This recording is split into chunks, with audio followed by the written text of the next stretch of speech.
Hi everyone! Okay, in today's video I will show you how I made this. I'm filming this backwards, so I'm doing the intro last. Anyway, let me tell you a little bit more about it. In social media, I came across a painting by Amanda from Crystal Coast Originals, where she had done sort of a really gorgeous round gradient background and then a Dutch pour using a clear base. So I went to see how Amanda had mixed her clear base, and obviously that was using American Floetrol. Now I only have access to the European version, which is much thicker than the American one. So from there I went to have a look at. I remembered seeing someone do a comparison between the three Floetrols, the Australian, European and the US version, and it was Jan C. Arts. So thank you for that, Jan. I had a look at your recipe, and from there I derived my own version of a clear base. I'll pop the recipe into the description. So yeah, and I'm showing you how I mix it as well. So hopefully this will help some of you Europeans who don't have access to American Floetrol. So yeah, without further ado, let's go and have a look at that. Now let's mix the clear medium, clear paint if you like. Okay, I've done my calculations. I'll pop those in the description box below. But to make what is the equivalent of US Floetrol, we're going to need about 20% water and 80% of the European Floetrol, the Owatrol brand. So I've got my ratios from there, I got my calculations, and I am going to be making half a litre of this. I'm using a scale to measure. I like doing that, but you can go with you know, like 100 ml and teaspoon and tablespoon scoops as well if you like. It's just the way I prefer to do things. Okay, right, that's enough of the Owatrol, and then we're gonna add the water, and I like to zero my scales in between. I need 77 grams of this.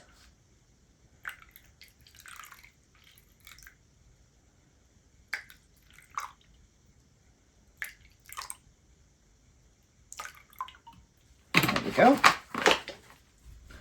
Okay, and then just give this a mix, and that makes European Floetrol and water into, according to the left-brained artist, into the same consistency as the US Floetrol, which I have zero experience of. I've never used it. I'm not sure I could even get it delivered here. But, you know, let's just experiment with what we have. Okay, those are nicely mixed in.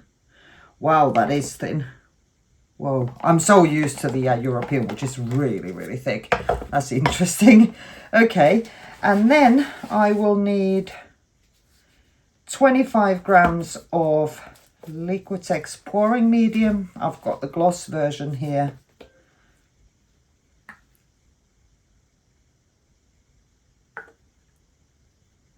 There's 25. Give that a mix. And then more water like the recipe called for. So yeah, like I said, I'm pulling the info in from two sources and seeing if I can get it to work for me. This is looking really runny already. I'm actually going to test it because I know the consistency that my Dutch pour paints are, and I know the consistency I like them to be.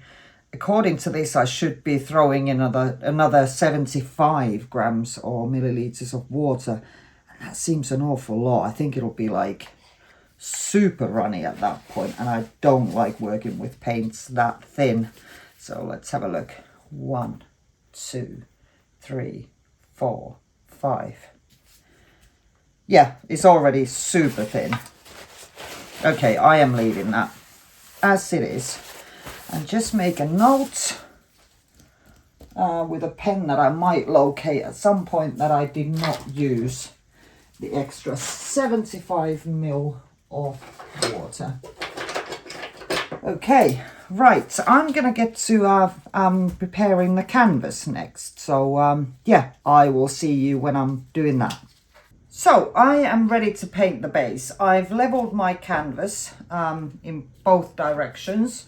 And instead of sort of brushing a gradient background on, because I am very keen to test the clear medium, I will be using spray paints, because that means they'll dry fast and I can just get to pouring just a little bit later today. My gradient colours are, these are all Amsterdam spray paints, Carmine, and then the next one is quinacridone Rose Light, and the lightest one is Light Rose. So these are my background colours. Just going to put my mask on, pop some music on for you, and I'll get to painting.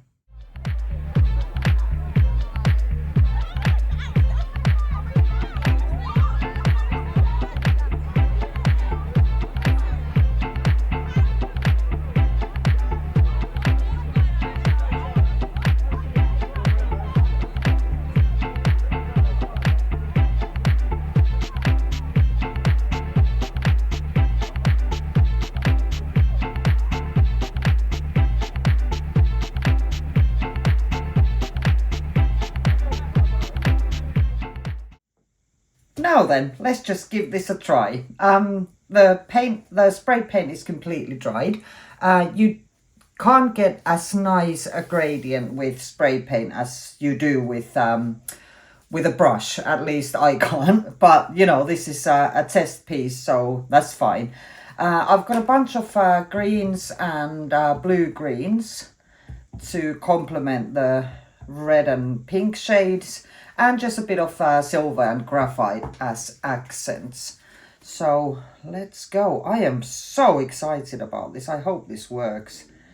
I've tried the clear medium before without, with zero luck.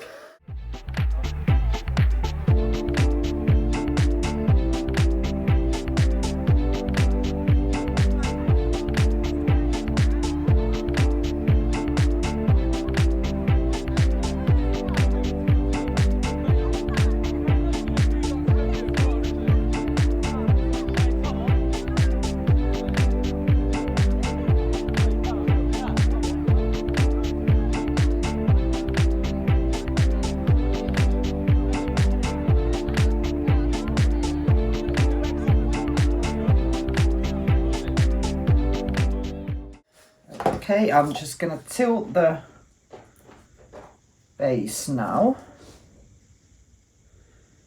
And remember, I know it looks white, but it will dry clear. I think I'll do sort of a twisty like that. So let's put a little bit of the base on there first.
Okay, I am gonna stop there because I don't want to overwork it.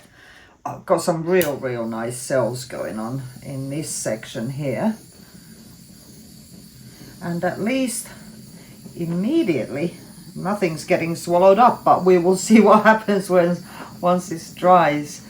I'm not too sure about this section here. I might get my straw out, or this blowing tube thing. Just bear with me a second.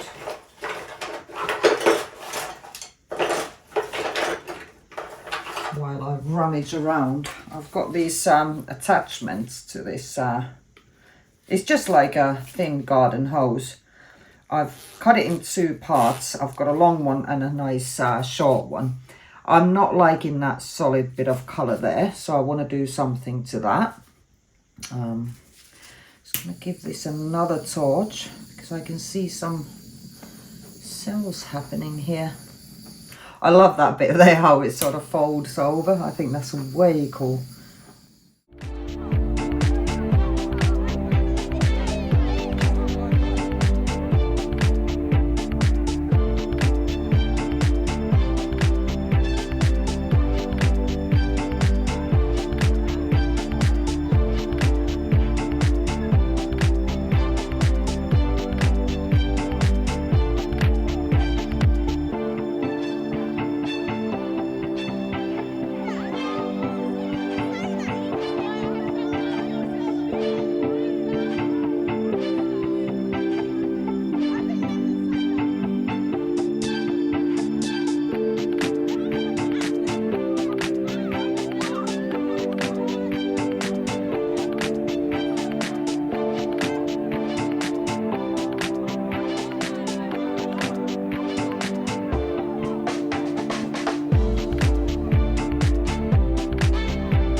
Wow, look at the cells there.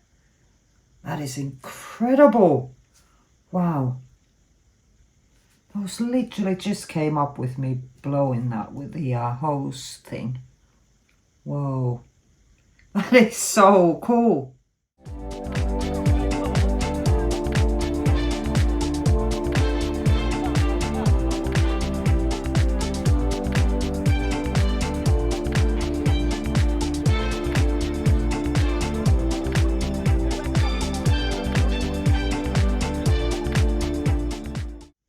A little bit there as well. There's loads more cells on this side. That's weird.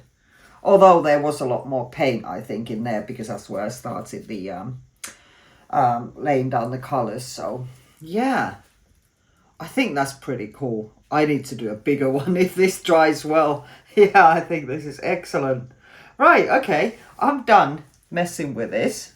I really don't want to overwork it. So certainly not taking the hairdryer to it anymore. So yeah, let me just do a little bit of tidy up and I'll bring you in for a close-up. Okay, so the wet results. I am moderately worried now because see that morphing that has happened in just sort of 10 minutes. Yeah, but there's loads of cells. Look at those. Ooh, those are so cool. Actually, I'm going to put the flash on and we'll have a look what the metallics look like. Okay, now with the flash. I love these cells happening and look at that shimmer.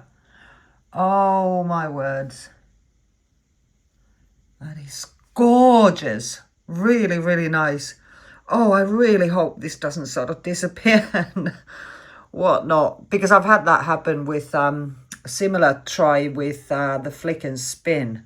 It just almost completely disappeared into the transparent base. So yeah, all I can do now is wait for this to dry, and I'll be back with the dried results later. Speak to you then. So here's the first look at the dried results. I wanted to show this in the same position as it was when I was pouring it, so we can see the difference to what it looked like straight after pouring compared to dry.